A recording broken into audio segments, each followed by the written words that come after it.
safe, to get your vaccinations up to date. So that means if you haven't gotten your child vaccinated for COVID-19, making sure they get vaccinated. If they are due for and eligible for, another dose, to get that done. And also, we've seen a lot of kids get behind on their other vaccines, their routine vaccinations. So we really want to make sure kids get back up to date on those. There's a lot more circulating vaccine preventable diseases around the world now, and we really want to protect our kids and our families and communities.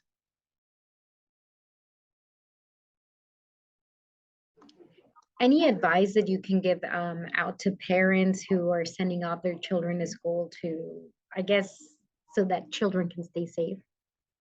Yeah, absolutely. Again, it's exciting to be back to school. I'm a parent myself, and I think some of the best ways to make sure our kids can be healthy and ready is to get their vaccines up to date for COVID and other routine vaccinations. I think as we go into the fall school year, if we're still seeing high levels of transmission, it really is a good idea to continue to mask indoors and use all of our what we call smarter tools in California. So S is for shots and vaccines, getting up to date. M is for well-fitted, well-filtered masks indoors.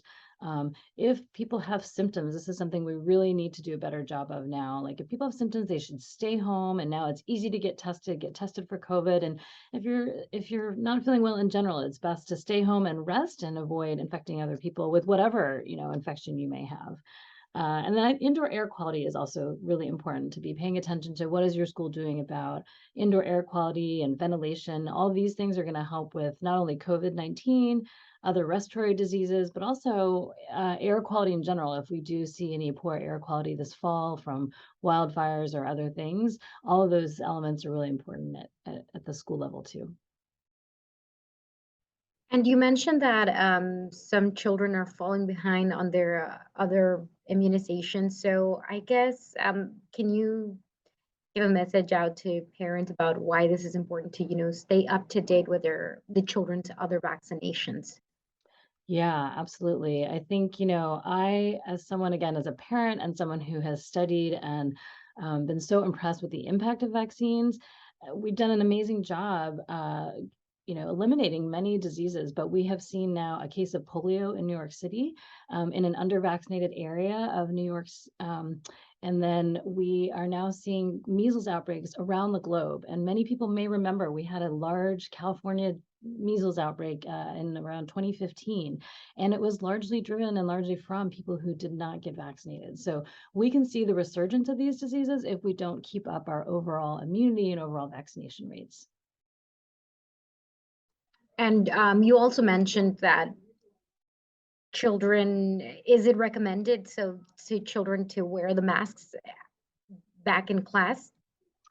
I think as far as yeah, if as far as things to help keep, an individual and their family safe, if there are still high levels of transmission when school starts in the community that the students are living in, we do still strongly recommend indoor masking. Perfect. Anything else that you would like to add on this topic? Uh, yeah, I would just say that again, it's important at back to school, and we only have about a third or a little more of our elementary school age children who are vaccinated against COVID-19. I can advocate and say that as a parent, as an infectious disease pediatrician, and a public health person, these vaccines are safe. They're effective. We have vaccinated, millions of people and I believe, over 20 million children to date. And we've never been able to accumulate so much safety data on vaccines as we have for these COVID-19 vaccines. So I want to reassure parents, and I know these are hard decisions and we want to do what's best for our children. And what is best is the benefits of these vaccines, because the other thing I think people don't realize is long-term impacts of COVID, what we call long COVID. Kids can get that too. And we're still seeing, 10 to 20% of cases have long-term impacts, and it can have impacts on your brain, on your lungs, on your blood vessels. So all of these things are things you can prevent by getting your kids vaccinated, and that are safe and effective. Can the long COVID impact the development of a child if they get it when they're really young, or I mean, is that something that is still being explored, looked at? Great question. I think it's still relatively new, right? So this it feels like forever now that we've been dealing with this pandemic for over 2 years, but we still only have 2 years of information to follow. But I think we're definitely learning more and more every day about the impacts of infection from this virus.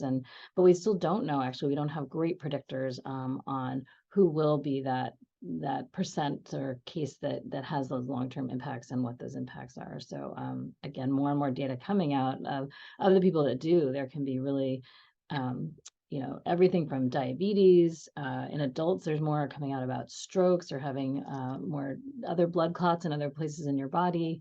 In kids, there's something called multi-system inflammatory syndrome, where kids, half of them get hospitalized and in intensive care units. They have basically their whole body has like a really strong immune response, and sometimes it's an over response that causes problems with blood pressure and um, a lot of other kind of difficulties with the whole system. So these are things you can again prevent by using all of these prevention tools to help prevent infection with COVID-19.